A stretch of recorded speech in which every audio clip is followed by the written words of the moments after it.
Okay, so this will be the Anatomy and Physiology Continued, aka Part 2, and I realized I forgot to mention something. So, by the way, this video will not be as long as the other, but I will describe certain things. I forgot to mention the Stratum Corneum, which I have to the right over here. It's a layer of the epidermis, the outside skin, that contains the layers of dead cells, particularly make it resistant to water loss. It gives the skin the resistance, basically. So I'll just write like dead cells. And by the way, these are continually replaced, as we know from our studies in biology, that cells are often replaced and produced more by mitosis, in which they are replicated in a sort of fashion, especially somatic cells. And um, we have certain cells in the epidermis that are very specific. Number one is stem cells. Now, there's been a lot of news related things to stem cells and why they're so important for people.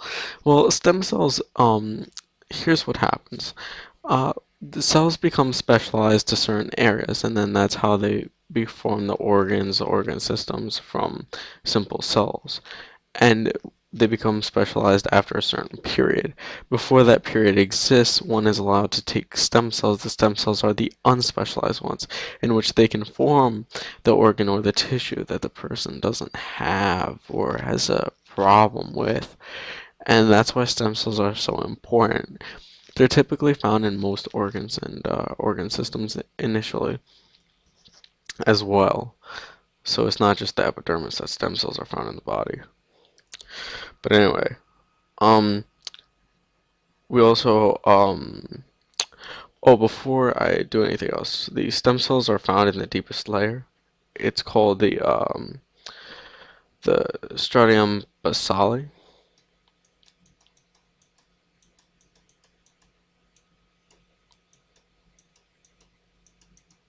Stratum basale. And, two is that we have keratinocytes.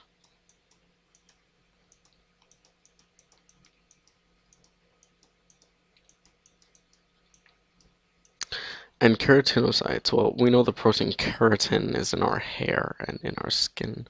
So keratinocytes, the majority, they just synthesize keratin. Keratin is made into something new. We have melanocytes, and they're found only in the inner deep layer as well. They synthesize the pigment melanin, and that's why the reason that certain people are darker skinned than others is because of melanin amounts.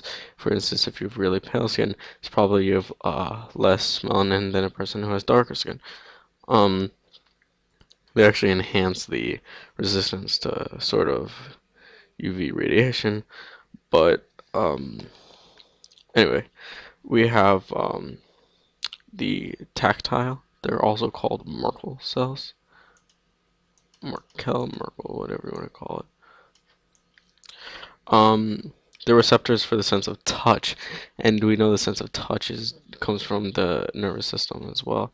So nerve fibers have to join on to the Merkel cells. Anyway, when they're um, together, it's called a Merkel disc. So disc.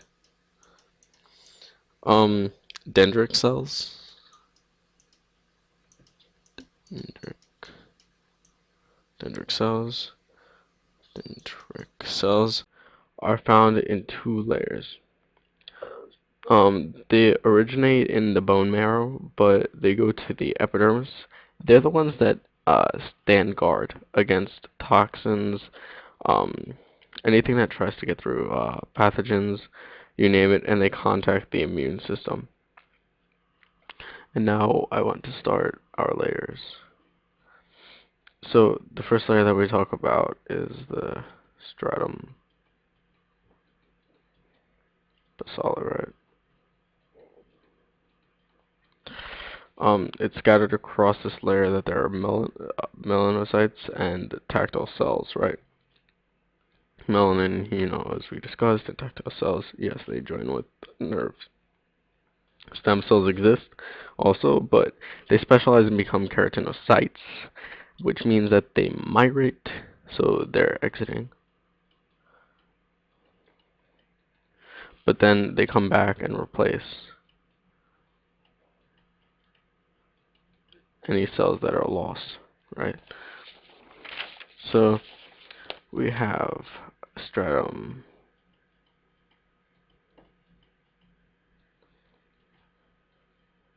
spinosum.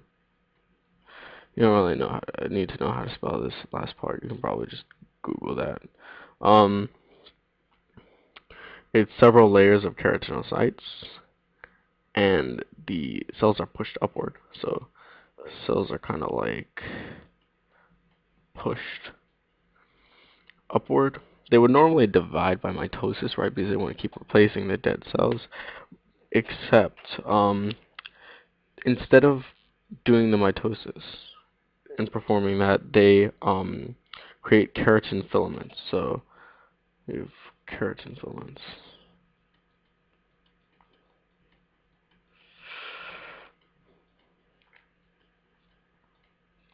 And which kind of cause the cells to flatten. That's why it's also called a spinosum, because um, of the way it looks, right? The desmosomes that in the layer, they create bridges from cell to cell, so each has a spiny appearance, and that's why. And that's why the skin in that layer looks more flattened, the keratin filaments, instead of the mitosis. We also have the stratum granosome.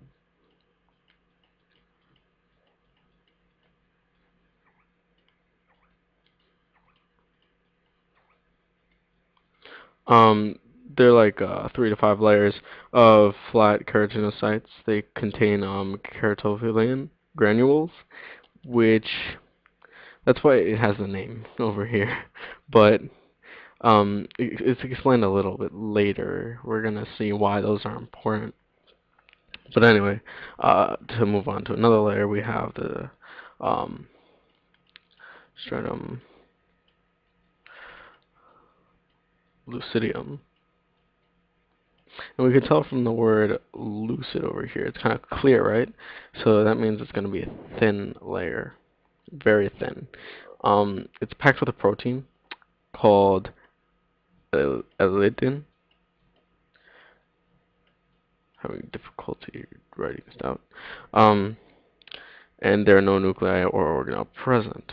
And we have the stratum corneum that we discussed, which is the 30 layers of dead cells, and they prevent abrasion of the skin, penetration, and water loss. So those are the basic layers that we have in the skin. So this was part 2 of anatomy and physiology. I hope you enjoyed it. Please subscribe, comment, whatever you wish, ask questions. That will be all.